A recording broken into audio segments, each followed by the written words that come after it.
Ask me question అని పెడితే why cinema అని మా ఆడవాడు క్వశ్చన్ అడిగిండు. సకల కళల సమ్మేళనం రా సినిమా అని. రావు రమేష్ గారు వచ్చి జనవరి 7th కలిసిపోయాను అడుగుతుండే. Okay nice, this is cinema bro, Vada Chennai చూడు బ్రో, వాడా చెన్నై చూడు బ్రో, వాడా చెన్నై చూడు. అన్ని డిఫరెంట్ ఆర్ట్ ఫామ్స్ని మోస్తున్న ఒక గ్రేట్ షిప్ ఈ సినిమా. నేను అన్నట్టు I always look for character development. నీ బేసిస్ మీద నువ్వు వెళ్ళగలగాలి. అంటే ఆడేవాడో చెప్తే ఆటోవార్ని మెయిన్ ఇన్స్పిరేషన్ లాగా తీసుకొని రాసిన one of the book 48 Laws of Power. నీకు గుర్తుండి ఉంటుంది, మన బుక్ ఫేర్ జరిగేటప్పుడు ఒక 10 మందితో గురించిన బుక్. సాహిత్యం అనగానే మీకు మీకు గుర్తొచ్చేటి ఏంటి? ఈనాటి ఆదివారంలో మెయిన్ స్టోరీస్ వస్తాయి కదా, అంటే బాల చిల్డ్రన్స్ దాంట్లో కూడా చిన్న స్టోరీ వస్తుంది సపరేట్గా. Particularly speaking about YouTube reviews. ఓపిక లేని ముండా కొడుక.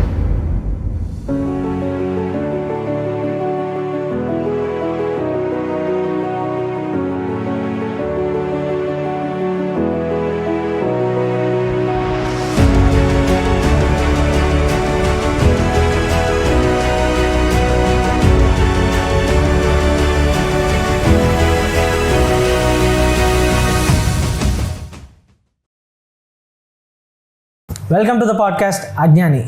ఈరోజు మనతో ఉన్నారు మిస్టర్ విష్ణు, నా దోస్తు వీడు. ఈరోజు మనం మాట్లాడుకునే టాపిక్ సాహిత్యం and cinema. Yeah Vishnu, how are you? ముందు షేక్ హ్యాండ్ ఇవ్వాలి, అలవాటు చేసుకో. Yeah I'm fine, how are you? నేను చాలా బాగున్నా. సో నేను నీకు ముందు మనం బ్రీఫింగ్ ఇచ్చుకున్నట్టు సాహిత్యం సినిమా మన టాపిక్ పైన. So first let's start with cinema. So చెప్పు, what is cinema to you? Cinema అందరూ అంటుంటారు కదా మీమ్ లాంగ్వేజ్లో, సినిమా ఈజ్ అన్ ఎమోషన్ అని చెప్పి. So cinema is an emotional stimulator for me. అంటే ఐ మీన్ నేను బాధలో ఉన్నప్పుడు సినిమా చూస్తే it will make me happy, లేదంటే ఇంకా సంతోషంలో ఉన్నప్పుడు సినిమా చూస్తే it will make me more happy. So emotional stimulator లాగా అన్నట్టు. ఏ మూడ్ ఉన్నా కానీ సినిమా డైరెక్టర్ ఏం చూపిస్తున్నాడో దాన్ని బట్టి ఆ మూడ్లో మనం బయటకు వస్తాం. సో అలా. సో నువ్వు కూడా చెప్పు, నీకు ఎలా అనిపిస్తుంది సినిమా చూస్తే? What is cinema to you? నాకు సినిమా ఎలా అంటే, సో నేను సినిమా గురించి చెప్పే ముందు ఇంకో దాని గురించి మాట్లాడాలి. ఆర్ట్ ఈజ్ లైఫ్ అంటారు. సో ఆర్ట్ గురించి మనం మాట్లాడుకుంటే ముఖ్యంగా మాట్లాడుకునేటి పెయింటింగ్, నటన, నాట్యం, సంగీతం ఇవన్నీ వస్తాయి. సో నేను రీసెంట్లీ ఆస్క్ మీ క్వశ్చన్ అని పెడితే వై సినిమా అని మా ఆడవాడు క్వశ్చన్ అడిగిండు. దానికి నేను ఎట్లా పెట్టినో తెలియదు కానీ నేను ఒక రిప్లై ఇచ్చేసిన, సకల కళల సమ్మేళనం రా సినిమా అని. ఒక సినిమాలో నువ్వు సంగీతం చూపించవచ్చు, నాట్యం చూపించవచ్చు, పెయింటింగ్ చూపించవచ్చు, వాట్ నాట్, తలుచుకుంటే నువ్వు చాలా చూపించవచ్చు. అన్ని డిఫరెంట్ ఆర్ట్ ఫామ్స్ని మోస్తున్న ఒక గ్రేట్ షిప్ ఈ cinema. That is cinema for me. Art is important, so cinema is obviously important. So జీవితంలో ఆర్ట్ ఉండడం ముఖ్యం అంటావు? చాలా చాలా చాలా. శానిటీ ఉండడానికి, అర్థం ఉండడానికి సినిమా ఆర్ట్ ఉండాలి. ఓకే, ఆర్ట్ ఫామ్ సినిమాలు అనుకుంటే fine. Let us take, what are your 4 favorite art films? Art films వస్తే ఫస్ట్ ఆఫ్ అన్నిటికన్నా టాప్లో నేను చెప్పేది మన rock star. Then another Hollywood movie which I really like is the La La Land. La La Land is literally ఒక్కొక్క frame ఒక painting లెక్క ఉంటుంది. Okay. So coming to writing వచ్చేసి నాకు మన కృష్ణమంది జగద్గురు, అండ్ ఇంకొకటి కృష్ణజాగర్లముడి గారిదే కంచె. కృష్ణగారం అంటే నాకు వేదం ఫేవరెట్. వేదం గమ్యం చాలా ఫేవరెట్. గమ్యం గొమ్మాల ఏదన్నా సినిమా. ఓకే, గొమ్మాల అంటే నీ అమ్మ ఇన్ కేస్ ఇడను. ఓకే, అంటే మనం చాలాసార్లు మాట్లాడుకున్నాం గమ్యం గురించి, అల్లరి నరేష్ క్యారెక్టర్ గురించి, శరవణ్ క్యారెక్టర్ గురించి. వై గమ్యం అంటే, ఓకే నేను చాలా ఇంటర్వ్యూల్లో విన్నా, క్రిష్ జాగర్లముడి తర్వాత అన్ని సినిమాలు తీసినా కూడా పర్టికులర్లీ గమ్యం గురించి మాట్లాడడానికి. Why Gamyam is so great for you? Gamyam, ఇది కూడా చాలా ఇంట్రెస్టింగ్ క్వశ్చన్ అంట. అంటే what you see in a cinema that makes it your favourite అనేది క్వశ్చన్. దాన్ని ఆలోచిస్తే నేను ఏ సినిమాలో అయినా కానీ క్యారెక్టర్ డెవలప్మెంట్ చూస్తాను. అంటే ఒక మనిషి అది ఎలా అయినా కావచ్చు, ఒక హీరో నుండి విలన్ కావచ్చు, ఒక సాధారణ మనిషి నుండి గ్యాంగ్స్టర్ అవ్వచ్చు, ఒక పరిణితి చెందడం అనేది నాకు అవసరం. అంటే ఎలా ఆ జర్నీ అనేది నేను చూస్తాను. గమ్యం ఈజ్ సినిమానే జర్నీ, అంటే సినిమా పేరు జర్నీయే, దాంట్లో క్యారెక్టర్ జర్నీ ఉంటుంది. ఒక అంటే యూ కెన్ సీ కాంట్రాస్ట్ చూస్తాడు దాంట్లో. ఫ్రేమ్స్ కూడా నాన్ లీనియర్ స్క్రీన్ ప్లే జరిగేటప్పుడు కూడా దీనికి ముందు ఎలా ఉండేవాడు, ఇప్పుడు ఎలా అయ్యాడు అని చూపిస్తూ వస్తాడు. ఇక దాంట్లో చాలా ఆస్పెక్ట్స్ ఉన్నాయి.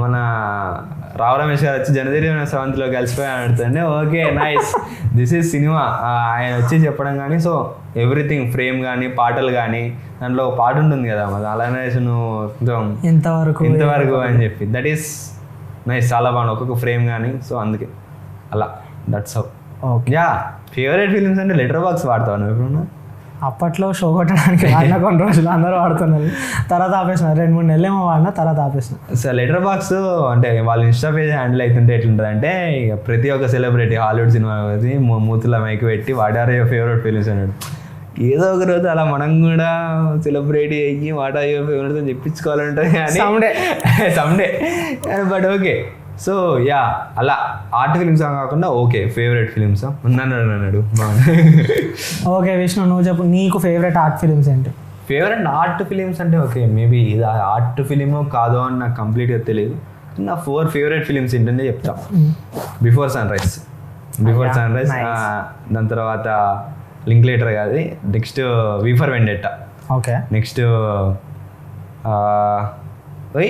మర్చిపోయినా favourite okay fight club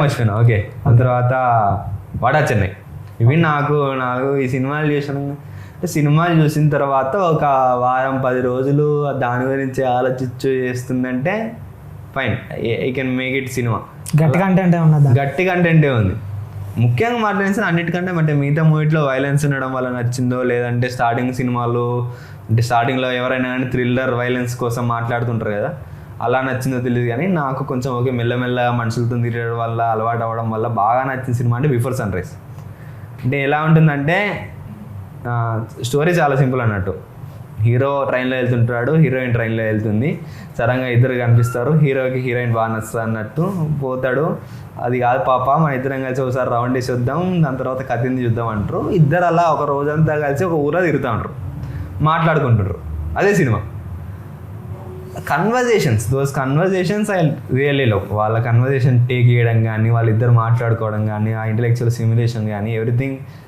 really love I also want you to talk about Vada Chennai. Why is it so special for you? ఒక 2-3 రోజులకు ఒకసారన్నా ఆ సినిమా పేరు చెప్పడం వింటా నేను సినిమా పేరేంది నేను ఒక్కొక్కరికి పాంప్లెట్లు వంచినట్టు బ్రో వాడా చెన్నై చూడు బ్రో వాడా చెన్నై చూడు బ్రో వాడా చెన్నై చూడు అది ఈ సినిమా ఉంటుంది చూడు మన నాన్నగారి సినిమా ఎగ్జాక్ట్లీ పీజే గారి కోటే అన్నట్టు చూడు ఆ రేంజ్లో వాడా చెన్నై చూడండి ఎందుకంటే వడా చెన్నైలో నేను అన్నట్టు I always look for character development క్యారెక్టర్లో సినిమా హీరో మన ధనుష్ ఎలా అంటుంటాడో అసలు ఒక చిన్న క్యారమ్ బోర్డ్ ప్లేయర్ నుండి ఒక గ్యాంగ్స్టర్ ఎలా అవుతుందని చెప్పి మొత్తం సినిమా ఆ సినిమాలో 2 గ్యాంగులు ఉంటాయి వాళ్ళిద్దరి మధ్య కొట్లాటలు ఉంటాయి మధ్యలో వాళ్ళు కొట్టుకుంటా ఉంటారు వీళ్ళిద్దరి మీద ఫస్ట్ ఒక పెద్ద గ్యాంగ్స్టర్ ఉంటాడు ఆయనకి ఇది సినిమా చూసిన తర్వాత ఎవ్రీ ఫ్రేమ్ దాంట్లో ఒక్కొక్క క్యారెక్టర్ గురించి సపరేట్గా ఒక వెబ్ సిరీస్ తీయచ్చు ఒక్కొక్క ఆ రేంజ్ డెప్త్ ఉన్న క్యారెక్టర్లు ఈవెన్ మనోడు 4-5 సంవత్సరాల ముందు వడా చెన్నై 2 తీస్తా వడా చెన్నై వెబ్ సిరీస్ తింటుంటే కానీ వేర్ ఇస్ వెట్రిమారన్ బ్రో అలా అయిపోయింది కానీ వడా చెన్నై దాంట్లో ప్రతి ఒక్క క్యారెక్టర్ ఒక క్యారెక్టర్ ఉంటుంది అన్నట్టు అప్పటిదాకా నెగిటివ్ షేడ్స్ ఉన్నది ఒక్క డైలాగ్తోనే ట్విస్ట్ అయిపోతుంది అన్నట్టు సినిమా మొత్తం సో అందుకే vada Chennai is my favourite character development అన్నట్టే క్యారెక్టర్ డెవలప్మెంట్ ఇంపార్టెంట్ అన్నట్టు ఒక సినిమాలో దేన్ని చూసి ఇది మంచి సినిమా అని అనుకుంటాం ఓకే అంటే లెట్స్ అంటే సినిమా మొత్తం చూసి సినిమా మొత్తం బాగుంటే మంచి సినిమా అనుకుంటావా లేదంటే క్లైమాక్స్ ఒకటి బాగున్నా మంచి సినిమా అనుకుంటావా బయటకు వచ్చి ఫీల్ ఎలా what are your points okay అంటే నన్ను అడిగితే కంప్లీట్ జడ్జ్మెంట్ అయితే సినిమా మొత్తం చూసే వేయాలి బట్ సినిమా చూస్తున్న కొద్దీ టైం టు టైం ఇప్పుడు ఫస్ట్ అర్ధ గంట మళ్ళీ గంట దాని తర్వాత 1.5 గంట కొత్త ఒపీనియన్స్ క్రియేట్ అయిపోతుంటాయి సో సినిమా మొత్తాన్ని గురించి మాట్లాడుకుంటే ఇవి చూసి నేను దీన్ని జడ్జ్ చేస్తా అంటే స్టోరీ ఒకటి ఈ మధ్య గత 1-2 సంవత్సరాలుగా టెక్నికాలిటీస్ ఎక్కువ చూస్తున్నా ఓకే మళ్ళీ అవి కాకుండా అన్నిటికన్నా important dialogues play crucial role for me so ఇవి చూసి నేను సినిమా బాగుందా లేదా ఎలా వెళ్తుంది అనేది జడ్జ్ చేస్తాను ఓకే ఫైన్ నీకు ఇష్టమైన డైలాగ్ చెప్పేది ఒకటి నాకు ఇష్టమైన డైలాగ్ మన కృష్ణవందే జగద్గురులా ఇది ఉంటుంది లాస్ట్కి విలన్ని వాడు చంపేటప్పుడు ఈ డైలాగ్ ఉంటుంది ఒకటి మన కోసం మన చావు కోసం ఎదురు చూసే వాళ్ళు ఉంటే బతుకున్నా చచ్చినట్టే, మనం చచ్చిపోయినాక తలుచుకున్న వాళ్ళు ఉంటే చచ్చిపోయినా బతికినట్టేరా అని అంటాడు. ఇంకోటి కూడా ఉంటుంది ఇప్పుడు, తల్లి 3 నిమిషాల సుఖం కోసం అనుకున్నవాడు మృగం అవుతాడు మనిషి అవుతాడు అని చెప్పి నయనతార అంటుంది ఇంటర్వెల్ దగ్గర రానాతో అంటది. ఇంకా కృష్ణమంది జగద్గురంలో పాట ఉంటుంది చూడు, జరుగుతున్న జగన్నాటకం అది చెవులో పెట్టుకొని అలా పోతే కాసేపు అలా ట్రాన్స్, కాసేపు అలా ప్రతి మొత్తం అన్నీ సిరివెన్నెల సీతారామ శాస్త్రి గారి లిరిక్స్ అయినా, మనిషిర్మ గారి లిరిక్స్ అయినా, ఎస్పీబీ గారి మ్యూజిక్ అయినా, ఎవ్రీథింగ్ పర్ఫెక్ట్ అన్నట్టు. విజువల్స్ విజువల్స్ అంటే వీ కెన్ ప్లే, సినిమా దగ్గర నడుస్తుంటుంది కానీ లిరిక్స్ 9.5 నిమిషాల సాంగ్, ఒక తెలుగులో 9.5 నిమిషాల సాంగ్ ఫస్ట్ టైం ఏంటండి అది. అప్పుడెప్పుడో దాంట్లో మాయాబజార్లో సాంగ్స్ ఉంటాయి లాంగ్ టేక్స్ అని, అలా లిటరలీ అది సినిమా మొత్తం పాటలతోనే నడుస్తుంది. మ్యూజికల్ స్పాటిఫైలో దాని ప్లేలిస్ట్ చేసినాం అనుకో, ఇదేంది ఇన్నున్నాయి. ఇంకా శ్రీరామదాసులో చాలా అవుతుంది అట్లా, శ్రీరామదాస్ సినిమాలో చూసిన ఏంది మొత్తం పాటలతో కానీ ఒకసారి ఆ పాత సినిమాలు చూస్తుంటే ఏంది ఇన్నున్నాయి అనిపిస్తుంది. That okay.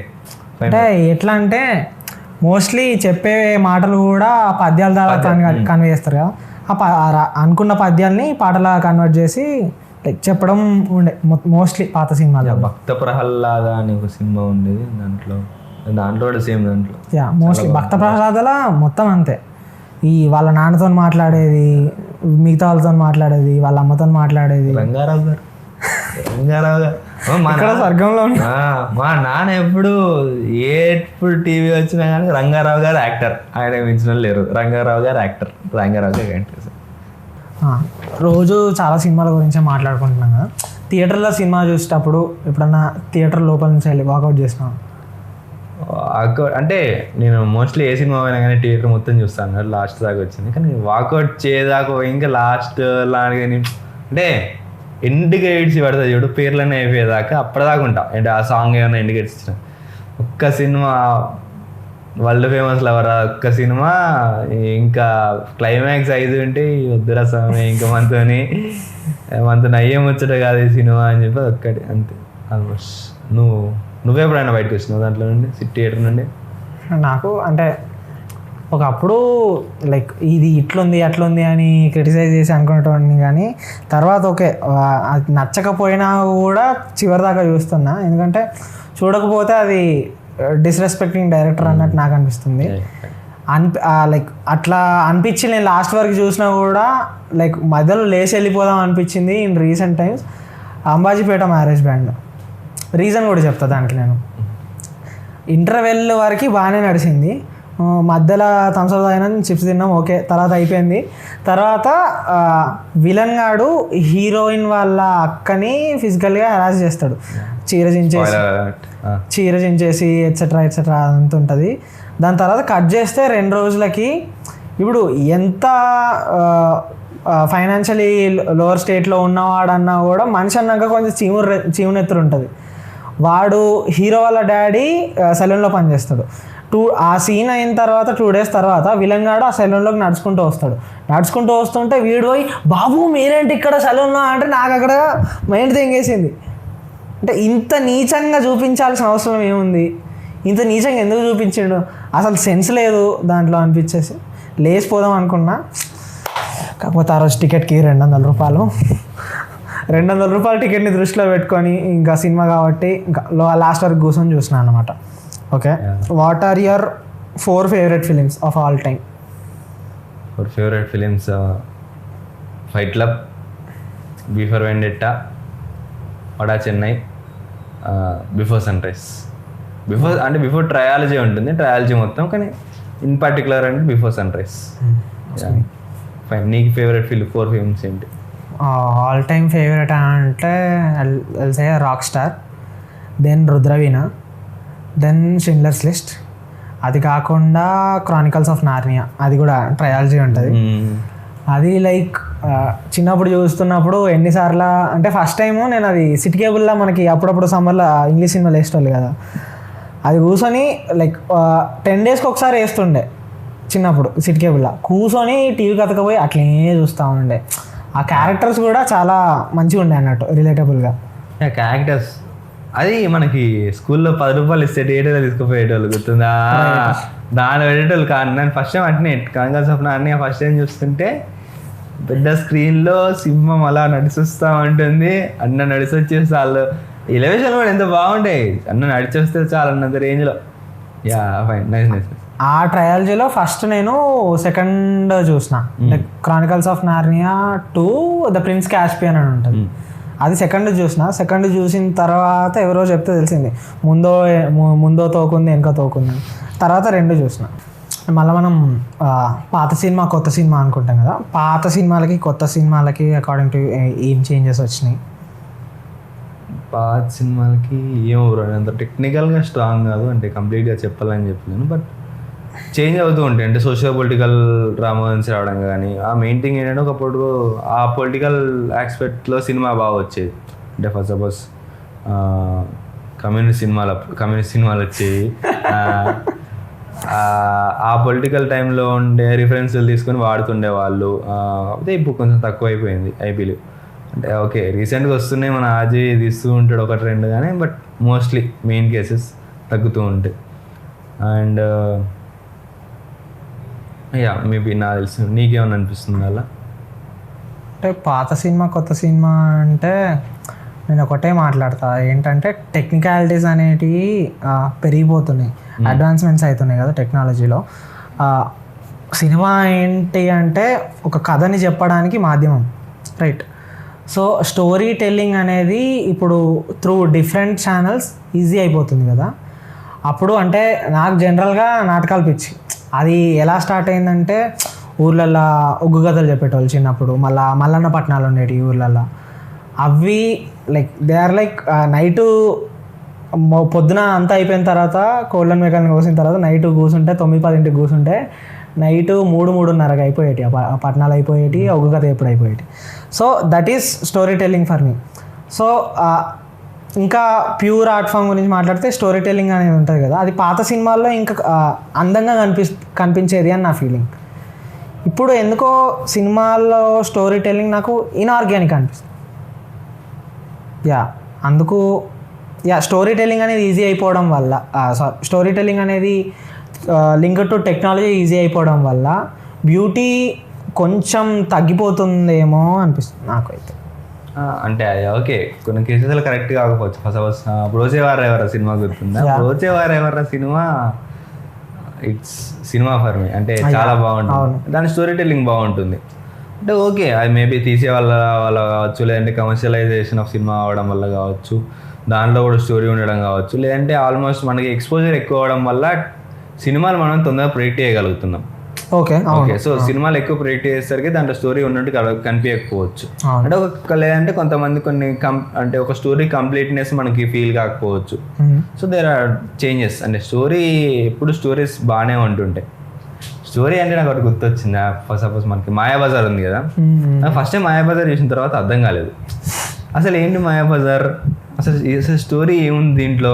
అంటే ఒక టైంలో అసలు హీరో ఎవరు దీంట్లో, హీరోయిన్ ఎవరు, అసలు ఏంటి కథ దేని గురించి జరుగుతుంది, దేని చుట్టూ తిరుగుతుందని నాకేం అర్థం కాలేదు. ప్రతి పాత్ర కథానాయకుల్లా ప్రతి పాత్రకి ఇంపార్టెన్స్ ఉన్నట్టు కనిపిస్తుంది. ప్రతి పాత్ర వస్తుంది, ఒక దగ్గర వీళ్ళు మెయిన్ క్యారెక్టర్స్ అనిపిస్తే, ఒక దగ్గర మెయిన్ క్యారెక్టర్స్. అసలు ఏంటి కథ అంటే దాని తర్వాత ఎవరో చెప్తే అది శశిరేఖ పరిణయం. అది మొత్తం మహాభారత్. సో అదొక పార్ట్, శశిరేఖ పరిణయం అనేది ఒక పార్ట్. సో ఈ లెక్క ప్రకారం సినిమా మొత్తంలో మహానటి సావిత్రి గారు హీరోయిన్, దాని చుట్టూ మిగతా కథ అంతా నడుస్తుంది. ఓకే దాని తర్వాత ఈ పర్స్పెక్టివ్ చూసిన తర్వాత అర్థమవుతుంది. సో మనకి మేబీ అలాంటి కథలు రావచ్చు రాకపోవచ్చు, బట్ ఎస్ అవన్నీ స్క్రీన్ ప్లే బేస్డ్ కథలు అనుకుంటా కదా అవన్నీ. సో మేబీ అంటే కథలు వస్తున్నాయి, కథలు చెప్తున్నాం బాగానే ఉంటుంది. కానీ నువ్వు ఇప్పుడు అంటుంటే నాకు ఇంకోటి అర్థమైంది. పాత సినిమాలల్లో ఎవరు హీరో ఎవరు హీరోయిన్ అర్థం కాకుండా అంటే ఆ క్యారెక్టర్ రాయడం కూడా లైక్ ప్రతి పాత్రకి ప్రతి క్యారెక్టర్కి అంత ఇంపార్టెన్స్ ఉండేటట్టు రాసేటోళ్ళు అప్పట్లో. ఇప్పుడు ఏంది మోస్ట్లీ అయితే హీరో హీరోయిన్, ప్రొటాగనిస్ట్ హీరోయిన్, మళ్ళీ విలను, అండ్ దాని చుట్టూ ఉండే 2-3 క్యారెక్టర్స్, వాటికి కూడా కంపారిటివ్లీ ఈ ప్రొటాగనిస్ట్కి ఉన్న దానికంటే క్యారెక్టర్ బయోగ్రఫీ తక్కువ చూపిస్తారు. సో అది కూడా దానివల్ల కూడా కొంచెం ఇన్ టర్మ్స్ ఆఫ్ బ్యూటీ తగ్గిపోయిందేమో మేబీ అప్పటికి ఇప్పటికి పాత సినిమాలకి ప్రజెంట్ వచ్చే సినిమాలకి? యా, ఆ క్యారెక్టర్స్ అంటే ఒకప్పుడు అసలు సినిమాలను అన్నట్టు హీరో హీరోయిన్ వాళ్ళ చుట్టూ 2-3 క్యారెక్టర్స్ కదా. ఈవెన్ ఆ సినిమా హీరో చుట్టూ 2-3 ఫ్రెండ్స్ ఉంటారు కదా, వాళ్ళ మొత్తం స్లాబ్ టేకర్స్ అన్నట్టు. ఒక మెల్లమెల్లగా మన ఈ నగరానికి ఏమైంది కానీ ఇంకేమున్నాయి ఇన్నే, ఈ నగరానికి ఏమైంది, మా పెళ్లి చూపులు కానీ, వీళ్ళలో పక్కన ఉన్న హీరోకి ఎక్కువ ఫేమ్ వస్తున్నాయి ఆ క్యారెక్టర్స్కి. అర్జున్ రెడ్డి వలన కానీ, శివ క్యారెక్టర్ చేసిన తర్వాత ఈవెన్ అప్పుడు ఇన్స్టాగ్రామ్ ట్రెండ్ అయింది అన్నట్టు. If I am Shiva is Arjun Reddy, కథ నడుస్తుండే. Yeah dimension. సో ఇలాంటి వాటిలో చేంజెస్ వచ్చాయి అలా అనుకుంటే. అంటే మధ్యలో మనం చూసిన సినిమాలో కమర్షియలైజేషన్ అయిపోయినా కానీ దాని తర్వాత మారుతున్నాయి. So it's a trend maybe phases. అంటే ఇది ఒకటి అంటది కదా, లైక్ సినిమాని ముందు తీసుకెళ్లేది కథానాయకులు కాదు కథనే అని. ఇప్పుడు మేబీ కథానాయకులు తీసుకెళ్తున్నారు అన్న పర్స్పెక్టివ్లో చుట్టూరంగా ఉన్న క్యారెక్టర్స్కి, లైక్ మెయిన్ క్యారెక్టర్స్కి అగైన్ పర్టికులర్లీ స్పీకింగ్ మెయిన్ క్యారెక్టర్స్కి ఎక్కువ క్యారెక్టర్ బయోగ్రఫీ యాడ్ చేసి లైక్ దాన్ని ఎగ్జిక్యూషన్లోకి పెట్టడం వల్లనో మేబీ ఇలా క్రియేట్ అవుతున్నాయేమో. యా, ఇంకా మిడిల్ క్లాస్ మెలోడీ సినిమా ఉంది కదా ఆనంద్ దేవరకొండ, దాంట్లో సైడ్ క్యారెక్టర్ ఒక సపరేట్ లవ్ స్టోరీ ఉంటుంది. దానికి చేసిన తర్వాత అరే యా అలా నడుస్తూ ఉంటాయి ఫైన్. ఓకే, ఇంకోటి నాకు ఇప్పుడే గుర్తొచ్చింది. I want to talk about this. Reviews, criticism YouTube. చెప్పు. అంటే చూస్తావా నువ్వు రివ్యూస్ జనరల్? నేను అంటే సినిమా అయిపోయిన తర్వాత అంటే నేను సినిమా దేని మీద సెలెక్ట్ చేసుకుంటాం అని మంచి క్వశ్చన్. సినిమా ఏ పాయింట్ మీద సెలెక్ట్ చేసుకుంటాం? మన ఫ్రెండ్ ఉన్నాడు, కొంతమంది ఫ్రెండ్స్ ఉంటారు అన్నట్టు. వీళ్ళు సినిమా వచ్చిన తర్వాత రివ్యూ చదివి బాగుందా బాగాలేదా అని చూసి పోతారు అన్నట్టు. పోవాలా లేదా థియేటర్ పట్టినా 200 పట్టి చూడాలి. నేను అవి చూడు. నాకు ఏ చిన్న సినిమా ఒక వి ఫర్ వెండెట్టా ఫేవరెట్ ఫిల్మ్ అని చెప్పిన కదా, ఆ సినిమా నాకు ఎలా వచ్చిందంటే ఫేస్బుక్లో ఇన్స్టాగ్రామ్ ఏదో సినిమా పేజ్ ర్యాండమ్గా ఏదో పోస్ట్ చేశారు, దాంట్లో కొటేషన్ నచ్చింది. కొటేషన్ నచ్చి డైరెక్ట్ అప్పటికప్పుడు పోయి సినిమా డౌన్లోడ్ చేసుకుని సినిమా చూసేసిన. ఫేవరెట్ ఫిలిం అయిపోయింది. అసలు దాంట్లో డైరెక్టర్ ఎవరు, హీరో ఎవరు, హీరోయిన్ ఎవరు, వాళ్ళ పర్ఫార్మెన్స్ ఏం తెలియదు. డైరెక్ట్ పోయినా సినిమా చూసేసిన. అసలు ట్రాన్స్ సినిమా అయిపోయింది. సో నా సినిమా ప్రాసెస్ ఇలా ఉంటుంది అన్నట్టు. లేదంటే ఒక సినిమా ఉంది, రిలీజ్ అయింది, ట్రైలర్ నచ్చింది, ట్రైలర్లో చిన్న పాయింట్ నచ్చింది, సినిమాకి వెళ్ళిపోతా. టీజర్ నచ్చింది, సినిమాకి వెళ్ళిపోతా. సాంగ్స్ నచ్చింది, వెళ్ళిపోతా. రివ్యూస్ మాత్రం నేను ఆల్మోస్ట్ ఎప్పుడు పట్టించుకోలేదు అన్నట్టు. సినిమా వచ్చిన తర్వాత రివ్యూస్ ఎప్పుడు చూడలేదు. యూట్యూబ్లో ఓకే ఛానల్స్ వస్తున్నాయి, రివ్యూస్ ఇస్తున్నారు, ఈవెన్ వెబ్సైట్లలో రివ్యూస్ వస్తున్నాయి, కానీ ఏనాడు పెద్దగా చూడలేదు అన్నట్టు రివ్యూస్. నువ్వు ఎప్పుడైనా చూస్తుంటావు అన్న రివ్యూస్? అంటే ఒకప్పుడు చూస్తాను. బేసిక్ తెలుగు ప్రజానికం లాగానే చాలా సంవత్సరాలకు ముందు ఐ యూస్ టు ఫాలో తైవ్యూ కంట్రోల్. ఓకే, తైవ్యూ చూస్తాను. తైవ్యూ చూసి ఓకే బ్రేక్ డౌన్ అనాలిసిస్ అంటాడు, ఇది ఎందుకు జరిగింది అది ఎందుకు జరిగింది అంటాడు, సినిమా ఎట్లుందో రివ్యూ చెప్తాడు. సో అవి చూస్తాను. And as you said cinema ఎందుకు చూస్తావు అంటే ఓకే ఇప్పుడు చెప్తే కొడతారేమో, ఇప్పుడు కొంచెం బిజీ అవ్వడం వల్ల మూవీ అప్డేట్స్ ఎక్కువ రావట్లేదు నా దగ్గరికి. ఐ మీన్ ఫోన్లో చూడడానికి కూడా టైం ఉండట్లేదు. ఏమైనా ట్రైలర్ ఇలా రిలీజ్ అయితే మన వాళ్ళు ర్యాంపు అని చెప్పేసి స్టోరీలు పెడతారు కదా. ఆ ర్యాంపు అని 2 రోజులు సాగొట్టిన తర్వాత 3వ రోజు చూస్తున్నాను నేను ట్రైలర్ సినిమాలో.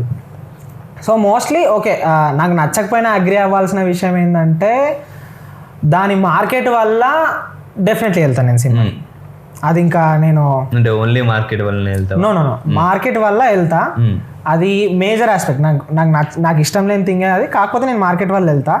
అది కాకుండా దానికి డైరెక్టర్ ఎవరు జనరల్గా అంటూ ఉంటారు ఇండియాలో డైరెక్టర్ని చూసి కాకుండా హీరో హీరోయిన్లను చూసి సినిమాలకు పోతారని చెప్పేసి. అది దానికి కొంచెం వ్యతిరేకం. నేను డైరెక్టర్లను చూసిపోతా. ఇంకోటి ట్రైలర్ కట్ చూసి పోతా. రీసెంట్గా చాలా మోసపోయినా ఒక ట్రైలర్ కట్ చూసి, రాజధానిలో చూసి ఇట్లా ఎన్నిపోటు సరే ఎందుకు లేదు దాని గురించి లే కానీ. మళ్ళీ రివ్యూస్ గురించి back to actual thing. Reviews గురించి మాట్లాడితే నేను చూడట్లే ఇప్పుడు. IMDb, రాటన్ టమాటోస్ అంటారు కదా, లెక్కకి ఫిలిం అంటే general ratings IMDb rotten tomatoes అంటే ఏంటో తెలిసినప్పుడు ఓకే ఈ సినిమాకి ఎంత ఉంది, పెద్ద పెద్ద సినిమాలు ముఖ్యంగా మనం క్లాసిక్స్ అని అనుకుంటాం, Shawshank redemption, Ben-Hur, robin hood, ఇలాంటివన్నీ పెద్ద పెద్ద సినిమాలు. ఓకే దీనికి ఎంత ఉంది, ఈ పెద్ద సినిమాకి ఎంత ఉంది, ఈ పెద్ద సినిమాకి ఎంత ఉంది అని అవి ఏంటో తెలిసినప్పుడు చూసిన తర్వాత మళ్ళా ఇంట్రెస్ట్ పీక్తుంది కదా జల్దీ వదిలేసిన. అంటే ఈ రివ్యూస్ వల్ల మనకు ఒకటి అలవాటు అయిపోతుంది అన్నట్టు. అంటే రివ్యూస్లో ఎట్లా రాస్తారంటే ఫస్ట్ హాఫ్ ఇక్కడ దాకా బాగుంది, ప్రీ క్లైమాక్స్ ఇలా ఉంది, అంటే సారీ ప్రీ ఇంటర్వెల్ ఇలా ఉంది, ఇంటర్వెల్ తర్వాత ఎటో వెళ్ళిపోయింది, మళ్ళీ ప్రీ క్లైమాక్స్ ఇలా ఉంది. అంటే లెక్కగా నేను రివ్యూస్ వెళ్ళక ముందు నాకు ఏం తెలీదు, ఇట్లుంటాయి దీని బేస్ మీద కూడా వీళ్ళు జడ్జ్ చేస్తారు, వీళ్ళు ఇది చూస్తే సెగ్రిగేట్ చేస్తారు. నేను మామూలుగా చూసేటప్పుడు సినిమా మొత్తం బాగుంది, పెద్ద అంటే మధ్య మధ్యలో పెద్ద అదైనా కానీ అది పట్టించుకునేటువంటి కాదు. సినిమా మొత్తం ఓకే అయితే ఓకే అనిపిస్తుంది.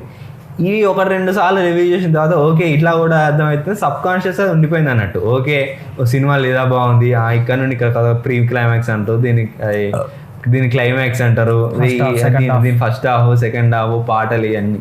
సో మేబీ సమాధి అదహో ఈ రివ్యూస్ వల్ల వీటి వల్ల మన సినిమా వ్యూవింగ్ ఎక్స్పీరియన్స్ కానీ మనం చూసే తరీకా కానీ చేంజ్ అయిపోతుంది, మిస్బ్యాలెన్స్ అయిపోతుంది. పర్సనల్ జడ్జ్మెంట్ కొంచెం పోతుంది. అంటే మోర్ ఓవర్ నీ బేసిస్ మీద నువ్వు వెళ్ళగలగాలి, అంటే నీ పర్సనల్ ఇంట్రెస్ట్ మీద బేస్ మీద నువ్వు వెళ్ళగలగాలి. ఆడేవాడో చెప్తే ఆడేవాడో పిచ్చిపు ఎందుకులే ఆడేవాడో పిచ్చిపు కూడా చెప్తే మనం పోవడం ఏంది కదా. So yes, like particularly speaking about YouTube reviews, I'll mention this obviously. రాట్ టేబుల్ అని చెప్పేసి 360 degrees అని చెప్పేసి వేసి సినిమాలకు రివ్యూ ఇస్తూ ఉంటారు. అంటే there was a time I used to enjoy those things. గట్టిగా ట్రోల్ చేస్తుంటే పడి నవ్వుకున్నా. అంటే తర్వాత ఓకే నేను మొత్తం దిగినాను, కొంచెం సినిమా ఫీల్డ్లోకి దిగి ఈడ కెమెరా పెట్టి, ఈడ లైట్ పెట్టి, ఈడ కథ రాసి, ఈడ డైలాగ్ రాసి, ఈడ స్క్రీన్ ప్లే చూసుకొని అంతే చెప్పిన తర్వాత ఆ కష్టం తెలుస్తూ ఉంటుంది కదా. ఇవ్వండి నువ్వు ఎవడివిరా అంత ఆడ అన్ని కోట్లు పడి 2-3 సంవత్సరాలు కింద పడి తీసిన సినిమాకి నువ్వు ఎవడిరా మొగ్గలా ఉంది, ఫైట్స్ సీజీ, బ్యాక్గ్రౌండ్ సీజీ, పాటలు సీజీ, సినిమా ఏం చేయడం నువ్వు దీ బ్రో. అది వేగ ఆర్గ్యుమెంట్లు నువ్వు వచ్చి దీ అంటే at the end of the audience every person has a review. వానికి నచ్చిందా నచ్చకపోవడం అనేది వాని ఇష్టం.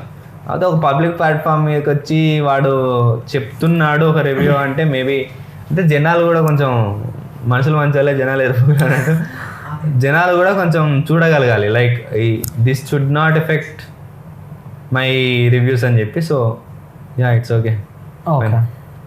ఓకే ఇప్పుడు సినిమాల గురించి మాట్లాడుకుంటున్నాం కాబట్టి సినిమా ఈజ్ లైక్ రూట్ నుంచి చూస్తే స్టోరీని కన్వే చేయడం, story telling is cinema with technicalities. So stories విషయానికి వస్తే we have to talk about సాహిత్యం. సాహిత్యం అనగానే మీకు లైక్ నీకు గుర్తొచ్చేటి ఏంటి? లైక్ చాలా వస్తాయి. అంటే నేను చిన్నప్పటి నుండి చదువుకుని పెరిగిందంటే ఈనాడు ఆదివారంలో మెయిన్ స్టోరీస్ వస్తాయి చూడు, అంటే బాల చిల్డ్రన్స్ దాంట్లో కూడా చిన్న స్టోరీ వస్తుంది సపరేట్గా, మోరల్స్ అంటే పిల్లలకి పాటలు నేర్పించడానికి అదొకటి వస్తుంది. దాంతో ఈనాడులో మెయిన్ స్టోరీలో కూడా వస్తాయి. సో అక్కడ నుండి నేను స్టోరీస్ చదవడం స్టార్ట్ చేసిన అన్నట్టు. ఇప్పటికీ బాలు అనే ఒక కథ ఉంటుంది, ఒక లవ్ స్టోరీ ఉంటుంది, అది ఇప్పటికీ మర్చిపోలేము అది. సో అక్కడ నుండి చదవడం స్టార్ట్ అయింది. సో సినిమాకి స్టోరీకి లింక్ అంటే నేను స్టార్టింగ్లో మేబీ తెలుగులో నవల్స్ స్టార్ట్ చేసినప్పుడు ఎన్నమూడి వేదనాథ్ గారి నవల్స్ స్టార్ట్ చేసిన అన్నట్టు. సినిమా చూస్తున్న సేపు మొత్తం అరే ఇది సినిమా రేంజ్లో ఉంది అనుకుంటాను. దాని తర్వాత ఆల్రెడీ సినిమాలు తీసేసారు బ్రో, అంటే ఇవన్నీ కమర్షియల్ సినిమాల్లాగా ఆల్రెడీ సినిమాల్లాగా వచ్చాయి, సగం సినిమాలు చిరంజీవి గారు తీశారు అన్నట్టు. సో యా అలా వచ్చింది. ఒక నవల్ ఉండే డబ్బు టు ది పవర్ ఆఫ్ డబ్బు అని చెప్పి, అది చాలా బాగుంది నవల్ అనుకున్నా. దాని తర్వాత తెలిసింది ఏంటంటే అది ఛాలెంజ్ సినిమా, అది ఆల్రెడీ సూపర్ హిట్ సినిమా. సో ఎస్ అక్కడ నుండి ఇంకా ఓకే. లైక్ సాహిత్యం కిందకి లైక్ సాహిత్యం కేటగిరీలోకి ఏమేమి వస్తాయి నీకు? సాహిత్యం కేటగిరీ అంటే నువ్వు చెప్పిన కథనే, అంటే anything that is return is సాహిత్యం అని నువ్వు చెప్పినావు. But not necessarily anything that is return, it has some values in it. అంటే కోర్ వాల్యూస్ ఒకటి ఏదో ఒక విషయాన్ని చెప్తుంది, ఇది ఒక దాన్ని కన్వే చేద్దాం అనుకుంటుంది, ఒక మెసేజ్ని, లేదంటే ఒక స్టోరీ గురించి చెప్దాం అనుకుంటున్నాను, దాని గురించి వస్తే అది నాకు లిటరేచర్. ఎనీథింగ్ అంటే ఈస్థెటిక్ బ్యూటిఫుల్ అంటాం కదా, సో వర్డ్స్ అనేది బాగా ఫ్రేమ్ అయి ఉండి ఒక నీట్ ఎక్కడ అవసరమో ఎంత, ఒక సెంటెన్స్కి ఎంత అవసరమో, ఒక సీన్కి ఒక సెంటెన్స్కి ఎంత అవసరమో అంతవరకు ఉండగలిగి కరెక్ట్ కన్వే చేయగలిగితే దట్ ఈస్ సాహిత్యం టు.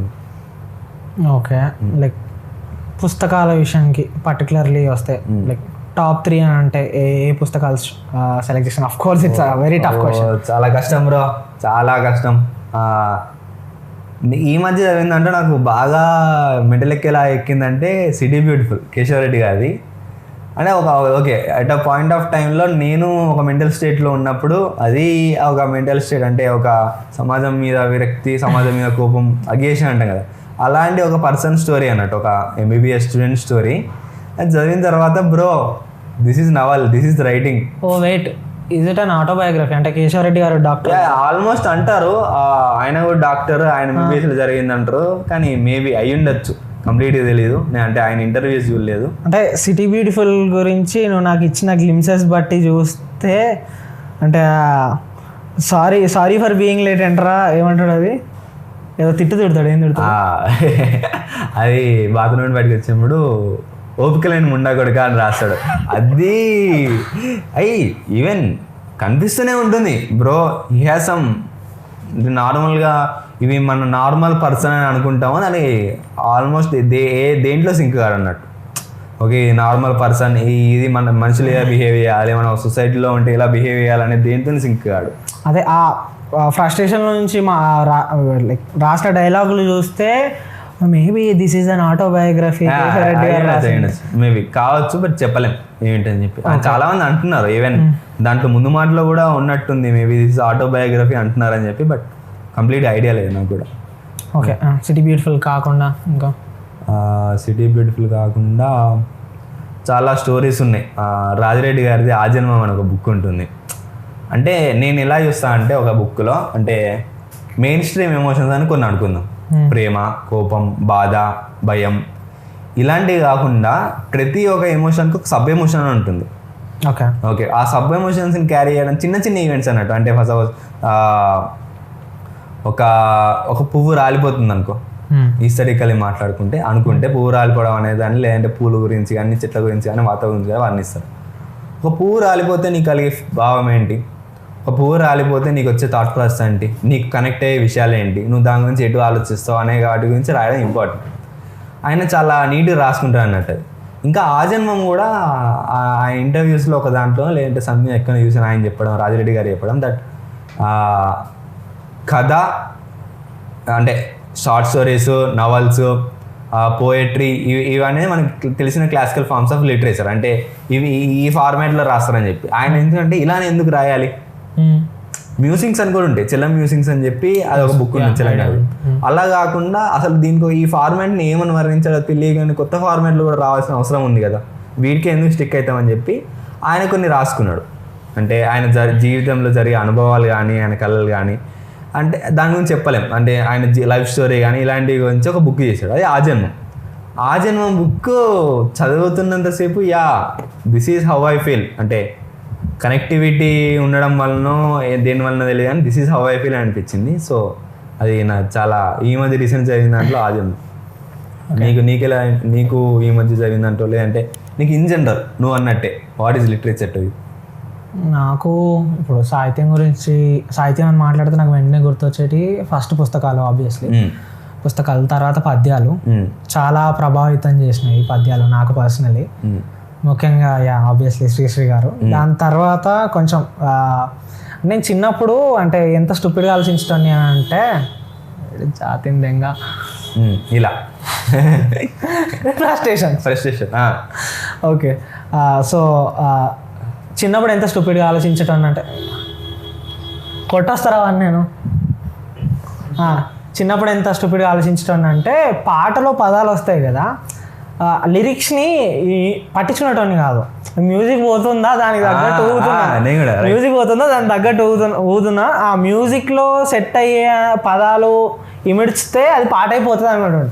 పెద్ద పెరుగుతా అంటే కొంచెం ఎమోషన్స్ పైన కాన్షియస్నెస్ పెరుగుతూ ఉంటే ఆ లిరిక్స్ ఏంటంటే లిరిక్స్ ఫైర్ సింబల్ ఈ ఎమోజీలు పెట్టుకుంటూ పోతారు కదా. కొంచెం పెద్ద పెరుగుతుంటే హై స్కూల్కి వచ్చిన తర్వాత పాటల లిరిక్స్ వింటుంటే అర్థమైంది ఏంటంటే చాలానే ఉంది దీంట్లో. ఈవెన్ మనం ఆల్రెడీ ఒక చిన్నప్పుడు 10-20 సార్లు విన్న పాటలు కూడా విన్న పాటలు కూడా మళ్ళీ ఒకసారి వింటుంటే అరే లిరిక్స్ ఏదో బాగుంది, మన గురించి రాసినట్టుంది, ఎక్కడో కొడుతుంది అన్నట్టు ఉంటుంది. అందుకు నేను చిన్నప్పుడు మా నాన్న నేను DVD ప్లేయర్లు ఉండేవి కదా, క్యాసెట్లు, నేను మొన్న క్యాసెట్లు ₹100 సీడీలో 3 సినిమాలు. అరే అది బెస్ట్ రా అసలు. ఇప్పుడు ఇంకా మళ్ళీ మధ్యలో పెన్ డ్రైవ్లు వచ్చినాయి కానీ దాని తర్వాత ₹100 3 సినిమాలు. దాంట్లో నేను ఏం చేస్తానంటే సినిమా పెట్టేటండి, సినిమా చూసుకుని పెట్టండి, పాట వస్తే ఫార్వర్డ్ పెట్టేటండి. ఫార్వర్డ్ కొడతాం కదా, బ్యూటీ మిస్ అయితే మా నాన్న వచ్చి అరే సినిమా చూస్తే పాటల కోసమే చూడాలరా అంటే ఏం పాటలు నాన్న, ఫైట్ సీన్ వస్తుండే పాటలు ఏంది అనుకుని డిస్కస్ చేయండి. దాని మీద మెల్లమెల్లగా ఓకే పాటలు ఆర్ ఈసర్గేల్ బ్యూటిఫుల్. అంటే వినడానికి కానీ ఆ మ్యూజిక్ కానీ ఆ లిరిక్స్ కానీ అంటే లయబద్ధంగా ఉంటుంది అంటే చూడు, లిరిక్స్ కానీ దానికి తగ్గట్టు సీనరీస్ కానీ వాళ్ళు ఇచ్చే మెటవర్స్ కానీ చాలా బాగుంటాయి. ఈవెన్ పాట ఈజ్ కన్సిడర్డ్ లిటరేచర్, పాటలు కానీ పద్యాలు కానీ consider literature.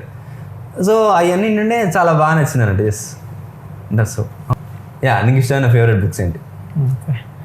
All time maybe అది చదివినప్పటి నుంచి ఇప్పటివరకు అయితే, అంటే నేను చదివి ఒక 4-5 years అవుతుంది అనుకుంటా బుక్ చదివి. అప్పటి ఇప్పటికైతే ఓకే, ఇందాక మనం మాట్లాడుకున్నట్టు సినిమా టాప్ రియాలిటీస్ మారుతూ ఉంటాయి అనుకుంటా. చదివినప్పటి నుంచి ఇప్పటివరకు అయితే ఆ బుక్స్ కేటగిరీలో అది మారలేదు. అదేంటంటే 48 Laws of Power.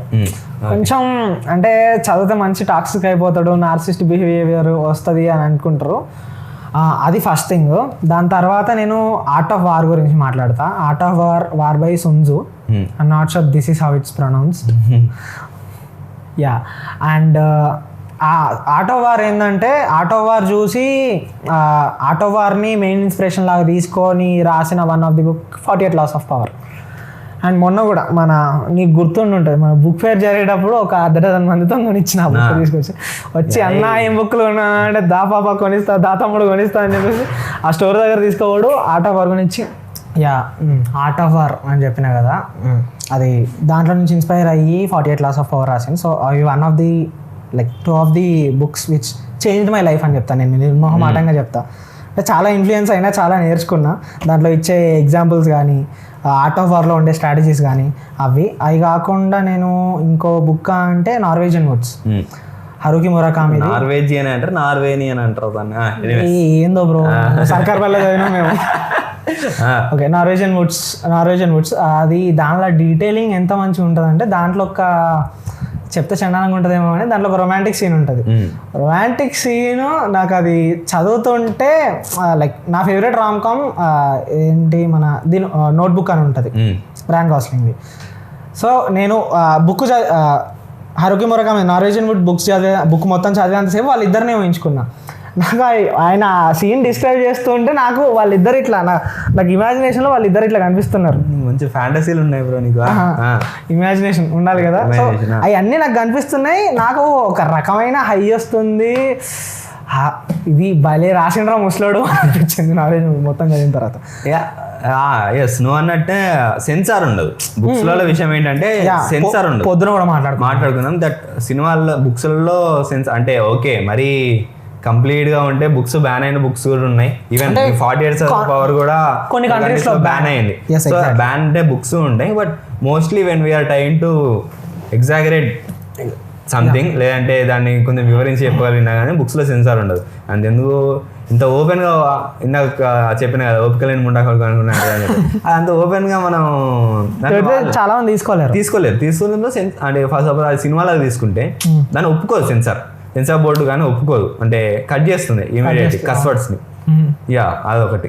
And 48 Laws of Power ban అయింది అన్న కదా, దానికి రీజన్ చెప్తాను నేను. ఏంటంటే లైక్ ఓకే, కథ పరంగా సాహిత్యం పరంగా unparliamentary language as in set కస్ వర్డ్స్ యూజ్ చేసినప్పుడు బ్యాన్ అవ్వడం it's quite common for any book. And political issues వల్ల, జియోగ్రఫికల్ రీజన్స్ వల్ల కూడా లైక్ కొన్ని బుక్స్ అనేవి బ్యాన్ అవుతాయి. For example 48 Laws of Power ban అవ్వడానికి కారణం ఏంటంటే కొన్ని కంట్రీస్లో దాంట్లో కొంతమంది రాజులు వాళ్ళ రాజ్యంలో ఉండే ఏమంటారు వాళ్ళని, వేశ్యల్ని ఏమంటారు, ప్రాస్టిట్యూట్స్ వల్ల, వాళ్ళ మినిస్టర్స్ వల్ల, వాళ్ళ సోల్జర్స్ వల్ల, వాళ్ళ వార్లార్డ్స్ వల్ల బుక్ అయిన ఎరుపుష్పం అయిన సంఘటనల్ని చాలా పచ్చిగా రాస్తాడు రాబర్ట్ గ్రీన్. సో అట్లనే ఇంకా వెరీ ఫేమస్ రూలర్, ఆయన పేరేంద్ర సినిమా వచ్చింది మొన్న రీసెంట్గా, నెపోలియన్ గురించి వెళ్ళి నెపోలియన్ గురించి నార్మల్ మనం టెక్స్ట్ బుక్లో చదివితే నెపోలియన్ అని అనుకుంటాం. కాకపోతే నెపోలియన్ని వాళ్ళ రాజ్యంలో ఒక మినిస్టర్ ఆడుకుంటాడు కదా, లైక్ అడవి పంది అని చెప్పేసి పంది వెనకాల పడేటట్టు చేస్తాడు. లిటరలీ బాహుబలిలో చూపించినట్టు కొన్ని ఆ సంఘటన జరిగిన తర్వాత ఆ రాజ్యం ప్రజలందరూ లైక్ రాజు వెనకాల మొహం మీద చెప్పలేరు కాబట్టి లైక్ లిటరలీ పంది వీరుడు అన్నట్టు ఏమంటారు ఇన్సల్ట్ చేస్తుండేవాడు. సో అలా కొంతమంది రూలర్స్కి సంబంధించిన పచ్చి నిజాలు హిస్టరీలో, ముఖ్యంగా యూరోపియన్ హిస్టరీలో ఉన్న మెయిన్ సంఘటనలు పచ్చిగా చూపించింది కాబట్టి అవి కొన్ని బ్యాన్ అయినాయి అనమాట. సో అట్లా కాంట్రవర్షియల్ టాపిక్స్ ఉంటే కూడా బ్యాన్ అవుతాయి బుక్స్. అండ్ పాటల విషయానికి వస్తే ఓకే, ఈ పాట విన్నప్పుడు ఏం రాసిండ్రా అనిపించిన సాంగ్స్ ఏమన్నా ఉన్నాయా? చాలా అనిపిస్తాయి. ఓకే, తవ్వుకుంటూ పోతే చాలా వెళ్తాయి. రీసెంట్ టైమ్స్ లో ఫలక్నామాస్ లో లైన్ ఉంటాయి కదా, ఇన్నాళ్ళు నా ఉదయానికి ఎదురైన శూన్యంలో తొలిసారిగా నీ ముఖం ఉన్నది నా వైకులే. అది దాంట్లో ఇంకొకటి కూడా, అది ఊరంతా మహారాజైనా నీ వల్ల పడిపోక దాసునని, అది వినేటప్పుడు bro this is poetry, very relatability అని. కాకపోతే దట్ రాసేటప్పుడు చూసేటప్పుడు wow, this is something. Sirivennela Seetharama గారి పాటలు విన్నా కానీ, ఆయన పాటలు విన్నా చాలా అనిపిస్తాయి, చంద్రబోస్ గారి పాటలు విన్నా చాలా అనిపిస్తాయి. So yes, time and time vary అవుతుంటాయి. ఈవెన్ ఎవ్రీ పాట తీసుకుంటే అంటే because they want to convey something. పాట రాసేటప్పుడు ఎందుకు గొప్ప లిరిసిస్ట్ అనుకుంటాం అంటే they are conveying something in very good way. నీకు ఎప్పుడైనా అనిపించినాయి ఇలాంటి పాటలు సిరివెన్నెల గారి పాటల పైన ఎంత ట్రాన్స్ అవుతానో అది మామూలుగా కాదు. ఓకే, ఇంగ్లీష్ పాటల గురించి కూడా మాట్లాడితే ఈ ఇమాజిన్ డ్రాగన్స్ వాళ్ళది డీమన్స్ అని ఒక సాంగ్ ఉంటుంది. అది నేను ఆ పాట ఫస్ట్ టైం విన్నప్పుడు ఒక దరిద్రమైన స్టేట్లో ఉండే, అఫ్కోర్స్ మా పర్సనల్స్ మీకు ఎందుకండి, స్టిల్ దరిద్రమైన స్టేట్లో ఉన్నప్పుడు ఆ పాట వింటుంటే ఎక్కిపోయింది మొత్తం. ఆల్బమ్ కూడా చాలా బాగుంటుంది. ఎవాల్వ్ అనుకుంటా, ఎవాల్వ్ బ్యాడ్ లయర్ కానీ వెస్ట్ కోస్ట్ కానీ ఆల్బమ్ మొత్తం గ్రేట్. సో పాటలు కూడా లైక్ అర్థం చేసుకోవడం, లిరిక్స్ లైన్స్ గుర్తుపెట్టుకొని విని అర్థం చేసుకొని దానికి అటెన్షన్ ఇచ్చి అర్థం చేసుకొని స్టార్ట్ చేసిన తర్వాత ఓకే పాటల్లో చాలానే ఉంది అని చెప్పేసి లైక్ ఒపీనియన్ ఒకటి క్రియేట్ అయిందనమాట. అండ్ అట్లే పద్యాల గురించి మాట్లాడుకుంటే, నేను పద్యాల టాపిక్ వస్తే నేను ఫస్ట్ మాట్లాడేది శ్రీశ్రీ గారి గురించి. మహాప్రస్థానం చదివిన తర్వాత వచ్చిన హై ఏదైతే ఉందో నాకు ఇంకా దిగలేదు. ఎప్పుడో సంవత్సరాల ముందు చదివింది నాకు ఇంకా దిగలేదు. అంటే నేను 8th class లో ఫస్ట్ టైం మహాప్రస్థానం దేశ ప్రపంచాన్ని మార్చేద్దాం చేయాలి అలాంటి ఊళ్ళో నేను ఒక చిన్న అప్నాడు బుక్ చేసిన 6 రూపాయలు కవితలు రాసిన పోయింది. కానీ ఐ కెన్ అండర్స్టాండ్ ఫీలింగ్స్. ఇప్పటికీ ర్యాండమ్గా మహాప్రస్థానం ఓపెన్ చేసి ఏదన్నా ఓపెన్ చేసి చదువుతుంటే ఓకే, ర్యాండమ్ పేజ్ ఓపెన్ చేస్తే we can get high. Yes, ఇంకా సో సినిమా ఇంకా సాహిత్యం రెండింటి గురించి మాట్లాడుకున్నాం కాబట్టి do you think in present time both can coexist? Very beautiful. Novels చాలా వస్తున్నాయి ఈ మధ్య, నవల్ బిల్డింగ్ అవుతున్నాయి, కొత్త నవల్స్ వస్తున్నాయి. కొత్త నవల్ వీటిని కమర్షియల్ అది అనే రాని వస్తున్నాయి. ఇంగ్లీష్లో ఉన్నాయి, తెలుగులో ఉన్నాయి. ఇంగ్లీష్లో అంతేందుకు మన డేవిడ్ ఫించర్ అనుకుంటాం, ఆ పెద్ద మనిషి రాసిన ఇంత బాగా రాస్తుంది అనుకుంటే దాని తర్వాత తెలిసింది ఏంటంటే తీసిన సగం దాకా నవల్సే నవలే, గాన్గల్ నవలే, బుక్స్ నుంచి తీసుకొని సినిమా తీసింది. అంతేకాకుండా ఈ మధ్య షార్ట్ స్టోరీస్ నుండి కూడా సినిమాలు వస్తున్నాయి. షార్ట్ స్టోరీస్ నుండి షార్ట్ ఫిల్మ్స్ తీయచ్చేమో అనుకుంటాం, కానీ దాన్ని కొంచెం ఎలాబొరేట్గా కంప్లీట్ స్క్రిప్ట్ రాసి సినిమా తీసేదాకా వస్తున్నాయి. So they can very coexist, very beautiful. Short stories అంటే నాకు గుర్తొచ్చింది, మురకామిదే మెన్ వితౌట్ ఉమెన్ అని ఉంటుంది. It's collection of different stories, 4 స్టోరీలు ఉంటాయి. నాకు మొన్న మల్లికార్జున అని చెప్తే తెలిసింది ఏంటంటే ఆడెవడో చైనాలో జపాన్లో 4 షార్ట్ స్టోరీస్ని కలిపి వాడు సినిమా తీసిండంట. ఏం రాసిండ్రా ఏం తీసిండ్రా అనిపించింది. ఓకే, అట్లా. So you think they can coexist? Very beautiful. Okay, బుక్స్లో నుంచి వెళ్ళి సినిమాకి కన్వర్ట్ అయ్యి ఆయన నీ ఫేవరెట్ మూవీస్ ఏమన్నా?